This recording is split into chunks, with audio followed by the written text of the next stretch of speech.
আপনারা অনেকেই জানেন আমরা বড় বেশি কঠিন বেদনাদায়ক অত্যন্ত ব্যথাতুর সময় আমরা পার করছি মুসলমান। একদিকে মানব ইতিহাসের সবচেয়ে বর্বরচিত হত্যাযজ্ঞ গণহত্যা চলছে দিন দুপুরে বিশ্বের শত শত কোটি মানুষের সামনে ফিলিস্তিনের গাজায়। আজ সেখানে মানবতা এমন ভাবে ভুলুণ্ঠিত হচ্ছে, ঝড় তুফানে আমরা গাছের পাতা উড়ে যেতে দেখি, সেখানে বোমার আঘাতে মানুষের দেহ আকাশে উড়ে যেতে আমরা দেখি। প্রিয় ভাইরা, আজকের বিশ্বকে বলা হয় সভ্য পৃথিবী, আজকের পৃথিবীকে বলা হয় নাকি মানবিক পৃথিবী। আজকের পৃথিবীর সভ্যতা এবং মানবিকতার ধ্বজাধারে যা ধারণকারী যারা, তাদের মুখোশ, তাদের আসল রূপ, তাদের আসল চেহারা, চরিত্র আজ দিনের আলোর মতো পরিষ্কার হয়ে গেছে। গাজায় প্রতিনিয়ত শিশু হত্যা চলছে, ফিলিস্তিনের ভিডিওগুলো দেখবার মতো অবস্থা নাই।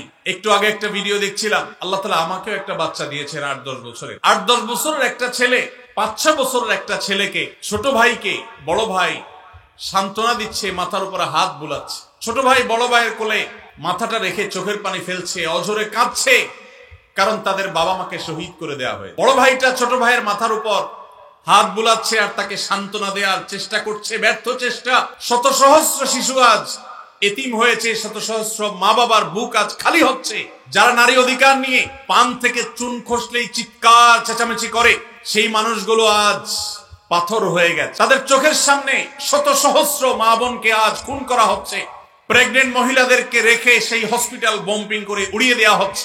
আজ সেখানে শিশুদের আর্তনাদে আকাশ পাতাল ভারী হয়ে উঠছে। কোন স্থাপনার সেখানে বাকি নাই যেটা ভেঙে চুরে গুড়িয়ে দেওয়া হয়নি। উপর থেকে ড্রোন শট নেওয়ার ছবি দেখলে ভাবতে কষ্ট হয়, বিশ্বাস করতে কষ্ট হয়। একটা শহর, একটা জনপদকে এইভাবে মাটির সাথে মিশিয়ে দেওয়া যায়। সবচেয়ে অবাক করা বিষয় হলো, এই হায়েনারা, এই অভিশপ্ত ইহুদিরা, এদের সবচেয়ে বেশি সমর্থন প্রকাশ্যে দিবালোকে যারা করে, তারাই আমাদেরকে সবচেয়ে বেশি সকাল বিকাল মানবতার সবক শুনাইতে আসে। প্রিয় ভাইরা আমার, আজ পৃথিবীর তথাকথিত সভ্য, তথাকথিত উন্নত দেশগুলো প্রকাশ্য দিবালোকে এই অভিশপ্ত দেশকে তারা সমর্থন করছে, যারা মুসলমানদেরকে তাদের ভূখণ্ডে যুগ যুগ ধরে আজ সেখানে মানবতার চিৎকারে, আর্তচিৎকারে আকাশ পাতাল ভারী হয়ে উঠছে। আজ থেকে 100-200 বছর পর যখন গাজা বা ফিলিস্তিনের ইতিহাস লেখা হবে, যখন এই অভিশপ্ত হায়েনাদের এই নির্মমতার চিত্র ইতিহাসের পাতায় তুলে ধরা হবে, তখন আপনি আমিও কাঠগড়ার আসামি থাকবো। কারণ তখনকার মানুষেরা, তখনকার জেনারেশনেরা আলোচনা করবে, তখন পৃথিবীতে যে শত শত কোটি মানুষ বসবাস করেছিল, সে মানুষগুলো কিভাবে এতগুলো মানুষের সামনে পৃথিবীর ছোট্ট একটা ভূখণ্ডের মধ্যে এইভাবে মানুষকে হত্যাযজ্ঞ চালানো হয়েছে, নির্মমতা করা হয়েছে। কিভাবে এই নির্মমতা চালানো হয়েছে, বিশ্বের শত শত কোটি মানুষ তারা তখন কি করেছে, আগামী 100-200 বছর পরে যখন ফিলিস্তিন এবং গাজার ইতিহাস লেখা হবে, আসামির কাঠগড়ায় আমরা সবাইকে দাঁড়াতে হবে। আল্লাহর কাছে আমরা ক্ষমা চাই, হে আল্লাহ, আপনি আমাদের অক্ষমতা থেকে মাফ করে দিন, আমাদেরকে আপনি সক্ষমতা দান করুন। মুসলমান দেশগুলোর যারা তথাকথিত নেতা হিসেবে দায়িত্ব পালন করছে, আল্লাহ আপনি তাদের ঈমানী চেতনা বৃদ্ধি করে দিন, তাদেরকে মুসলমান হওয়ার তৌফিক দান করুন, তাদেরকে মানুষ হওয়ার তৌফিক দান করুন। ভাইরা আমার, ফিলিস্তিন ইস্যুতে আমার 3টি কারণে অনেক বেশি অনুতাপ হয়, আফসোস হয়, আক্ষেপ হয়। প্রথমত, সারা বিশ্বের মুসলমান দেশগুলো তো বটেই, অনেক অমুসলিম দেশেও হাজার হাজার লক্ষ লক্ষ মানুষ নির্যাতিত ফিলিস্তিনিদের সমর্থনে তারা রাস্তায় বের হয়েছে, প্রতিবাদ করেছে, তাদের কষ্ট লাগার কথা তারা প্রকাশ করেছে। পৃথিবীর দ্বিতীয় বৃহত্তর মুসলিম দেশ বাংলাদেশ, এদেশের মানুষের মধ্যে ধর্মীয় আবেগ অনেক বেশি। আমরা অন্যের কষ্ট এভাবে দেখতে পারি না। এত সত্ত্বেও এই দেশে আজও পর্যন্ত ফিলিস্তিনিদের প্রতি সহমর্মিতা প্রকাশ করে একটি উল্লেখযোগ্য লক্ষ লক্ষ মানুষের কোন গণজমায়েত এই দেশের মাটিতে এখনো পর্যন্ত হয় নাই। আমার লজ্জা হয়, কষ্ট হয় যখন দেখি ফিলিস্তিন ইস্যুতে প্রত্যেক দল আলাদা আলাদা ব্যানার নিয়ে 2-4-10 হাজার মানুষ নিয়ে তারা প্রতিবাদ করে। এটাকে ফিলিস্তিনিদের সমর্থন নাকি নিজের দলীয় প্রচারণা, একমাত্র আল্লাহ তাআলা ভালো জানেন। আমরা ফিলিস্তিন ইস্যুতে সকল দল মত চিন্তা দর্শনের ঊর্ধ্বে উঠে মানবিকতার জায়গা থেকে সবাই এক কাতারে দাঁড়িয়ে একটি বারের জন্য বিশ্বকে আমরা জানিয়ে দিতে পারি, বাংলাদেশের মানুষজন আমরা ফিলিস্তিনি মাজলুম মানুষদের সাথে আছি। আল্লাহ আমাদের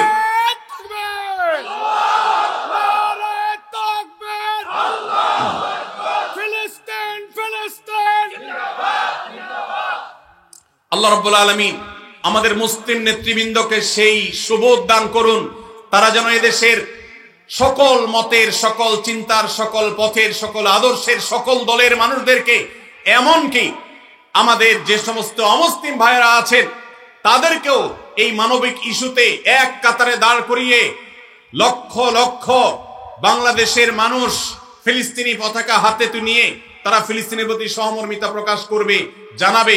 এই চেষ্টাটা আমরা করতে পারি কি পারি না? ইনশাআল্লাহ। আল্লাহ আমাদের সবাইকে সেই তৌফিক দান করুন। এই ইতিহাস এই দেশে রচনা হোক, আমরা সেই দোয়া রব্বে কারীমের কাছে আজকে ফরিয়াদ করছি। আল্লাহ আমাদের এই একটা মিছিল, একটা প্রতিবাদ, একটা বার্তা বিশ্ব মিডিয়াকে দেওয়ার মতো কাজ এখনো পর্যন্ত এই ভূখণ্ড থেকে আমরা করতে পারি নাই। এর চেয়ে বড় লজ্জার বিষয় আর কিছু হতে পারে না।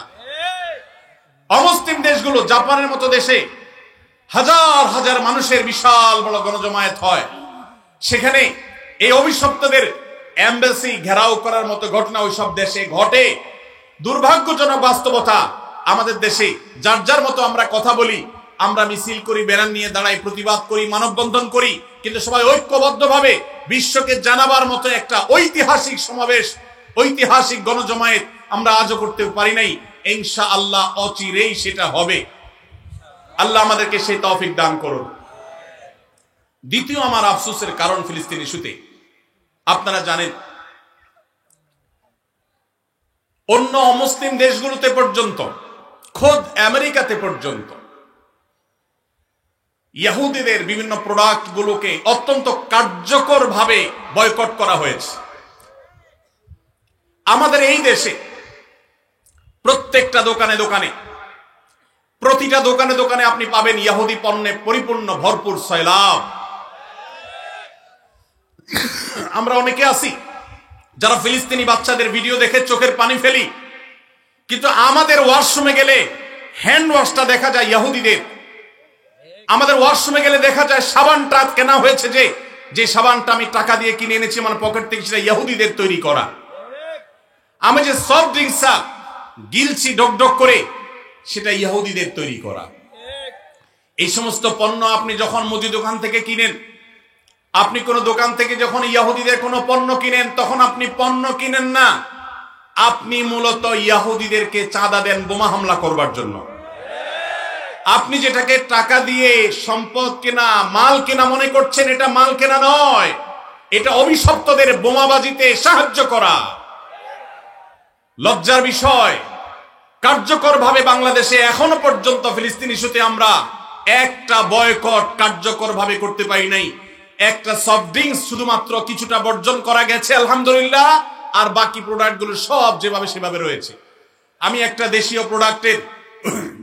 প্রোডাক্টের একটা মালিক, একটা দেশীয় প্রোডাক্টের একজন মালিককে প্রশ্ন করেছিলাম, ভাই আপনাদের প্রোডাক্টগুলো কেন বাজারে বাজারে দোকানে দোকানে পাওয়া যায় না? কেন ইউনিলিভারের মাল বাজারে পরিপূর্ণ? কেন যারা আমাদের সমাজে 14ই ফেব্রুয়ারিতে আমাদের তরুণদের চরিত্রকে ধ্বংস করার নীল নকশা করে, সেই ক্লোজ আপ কেন আমার দোকানে থাকে? কেন আপনাদের পেস্ট দোকানে নাই? আমাকে সেই বাংলাদেশি কোম্পানির মালিক, বাংলাদেশি প্রোডাক্ট তৈরি করেন সেই ব্যবসা প্রতিষ্ঠানের মালিক, তিনি আমাকে বলছেন, ভাই লজ্জার কথা, আমাদের দেশে এক শ্রেণীর, সবাই নয়, এক শ্রেণীর অসাধু কর্মকর্তা কর্মচারী আছে সরকারি অফিসগুলোতে, যারা এই সমস্ত ইহুদি কোম্পানিগুলো, বিদেশি কোম্পানিগুলো থেকে টাকা পয়সা খেয়ে, ঘুষ খেয়ে, তাদের জন্য সকল সুযোগ সুবিধা, সকল ফ্যাসিলিটিসকে এমন ভাবে প্রোভাইড করে যে আমরা দেশীয় প্রোডাক্ট যারা প্রস্তুত করি, তৈরি করি, তারা তেমন কোনো সুবিধা করতে পারি না। তার এই কথার বাস্তবতা আছে। আমিও কিছুটা অনুভব করার চেষ্টা করেছি, অনুসন্ধান করার চেষ্টা করেছি। দুর্ভাগ্যজনক বাস্তবতা, আমরা সাধারণ মানুষও আমাদের নিজস্ব উদ্যোগে ইহুদিদের পণ্য মুক্ত আমাদের বাসা করব, সেটা আমরা করতে পারি নাই।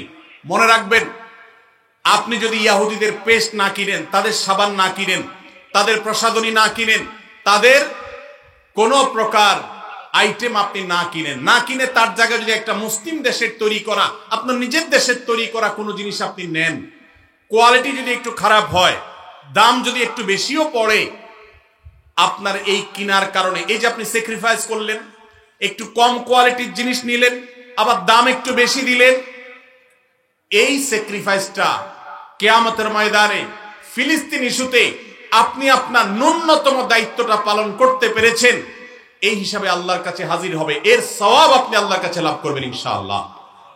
আমরা কারা কারা আছি ইহুদিদের পণ্য মুক্ত করব আমাদের বাসাগুলোকে? কারা কারা আছে? আল্লাহ আমাদের সবাইকে তৌফিক দান করুন। আমাদের বাসা বাড়িতে ইহুদি পণ্য থাকবে না, ঠিক আছে তো ইনশাআল্লাহ? কোন মুদি দোকান থেকে আমরা ইহুদি পণ্য কিনবো না, প্রয়োজনে আমি সফট ড্রিঙ্কস গিলবো না, আমি দেশিটা থাকলে খাবো, না হলে খাবো না। একবার বাংলাদেশ বিমানে আমি কোথাও ট্রাভেল করতেছিলাম, আমাকে কোকা কোলা দেওয়া হলো। আমি বললাম কেন কোকা কোলা? আমার দেশীয় ক্যারিয়ার, আমার দেশীয় সফট ড্রিঙ্কস নাই, কেন আপনি বিদেশি সফট ড্রিঙ্কস খেতে আমাকে বাধ্য করবেন? প্রতিবাদ স্বরূপ আমি এটা খেলাম না, নিয়ে যান, অন্তত একটা বোতল বাঁচবে। আর আপনার কর্তৃপক্ষকে জানাবেন একজন কাস্টমার প্রতিবাদ করেছে, তিনি দেশীয় সফট ড্রিঙ্কসরা বিদেশি সফট ড্রিঙ্কস এমনিতে স্বাস্থ্যের জন্য ক্ষতিকর, সেখানে ইহুদিদের যে সফট ড্রিঙ্কস আপনি কিনছেন, এটা সফট ড্রিঙ্কস না, এটা রক্তে ভরা বোতল। অতএব আমাদের বাসা বাড়িকে ইহুদি পণ্য থেকে মুক্ত করবো তো ইনশাআল্লাহ। আমি বাংলাদেশি মুসলমান হিসেবে লজ্জিত যে ফিলিস্তিন ইস্যুতে আমরা একটা কার্যকর একটা বয়কট, একটা বর্জন, এটা আমরা করতে পারি নাই। ভাইরা আমার, আজকে আমরা যারা এখানে সমবেত হয়েছি, আমরা কি একটু প্রতিজ্ঞা করতে পারি আমার জীবদ্দশা, আমার জ্ঞাতসারে, আমার পকেটের টাকা দিয়ে ইহুদি কোনো পণ্য আমি কিনবো না, না খেয়ে থাকবো, কোনো প্রসাধনী প্রয়োজনে ব্যবহার করব না, কিন্তু ইহুদি পণ্য আমি কিনবো না ইনশাআল্লাহ। সবাই চেষ্টা করে যাবে তো ইনশাআল্লাহ। দোকানদার ভাইদেরকে উদ্বুদ্ধ করবেন যে আপনি ইহুদি পণ্য বিক্রি করেন না, ঘোষণা দেন এবং তার জন্য ফেস্টুন টানায় দেন। আমরা প্রচার করব আপনার দোকানের যে অমুক দোকানদার ভাই তিনি ইহুদি পণ্য বিক্রি করেন না, তিনি ইসলামী চেতনা মাজলুমদের পক্ষে অবলম্বন করে তিনি তার এই স্যাক্রিফাইস করেছেন, তার দোকানের বিক্রি বাড়াবার জন্য আমরা প্রচারণা করব ইনশাআল্লাহ। চেষ্টা করা যাবে না ইনশাআল্লাহ? ভাইরা আমার, তৃতীয়ত যে কারণে আমি লজ্জিত সেটি হলো তাদের যে সমস্ত ধ্বজাধারী আছে, তাদের যে সমস্ত দালাল আছে, বাংলাদেশে মাথা গুনলে সংখ্যা বলা যাবে এত স্বল্প সংখ্যক দালাল আছে।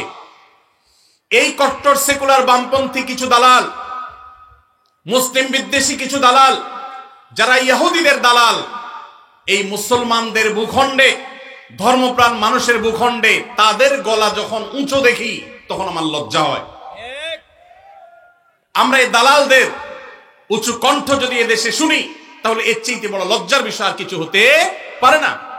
মানব ইতিহাসের সবচেয়ে বড় হত্যাযজ্ঞ চালানো, সময়ের সবচেয়ে বড় হায়না এই ইহুদিদের সমর্থন যারা করে তারা মানুষরূপী পশু ছাড়া কিছু হতে পারে না। অথচ এই মানুষগুলোই আজ আমাদের সবকিছু ঠিক করে দেয়, তারাই আপনার নীতি নির্ধারণের ভূমিকায় তারা অবতীর্ণ হয়, তারাই আপনার আইন ঠিক করে দেয়, তারাই আপনার নীতি নির্ধারণ করে দেয়, তারা আপনার সবকিছু বলে দেয়। জাতি হিসাবে আমাদের জন্য এর চেয়ে বড় লজ্জার বিষয় আর কিচ্ছু হতে পারে না। ভাইরা আমার, অতএব আসুন ফিলিস্তিন ইস্যুতে আমরা আল্লাহর কাছে চোখে পানি ফেলার পাশাপাশি সর্বশক্তি দিয়ে যৌক্তিক এবং যথাযথ প্রতিবাদ আমরা প্রত্যেকটা মানুষ যার যার জায়গা থেকে অব্যাহত রাখি এবং আল্লাহর কাছে একটা ফরিয়াদ করি। ও আরশ আজিমের মালিক, রোমের কলোসিয়ামের গ্যালারিতে বসে যেরকম তখনকার পশুরা মানুষের নির্মম ভাবে মৃত্যুবরণ করা দেখতো, দেখে তারা উৎসাহ করত, উদ্দীপনা করত, ফুর্তি করত, আজ ফিলিস্তিনের ছোট্ট একটা ভূখণ্ডের চারপাশে শত শত কোটি মানুষ মানবতার মুখোশ ধারণ করে আছে।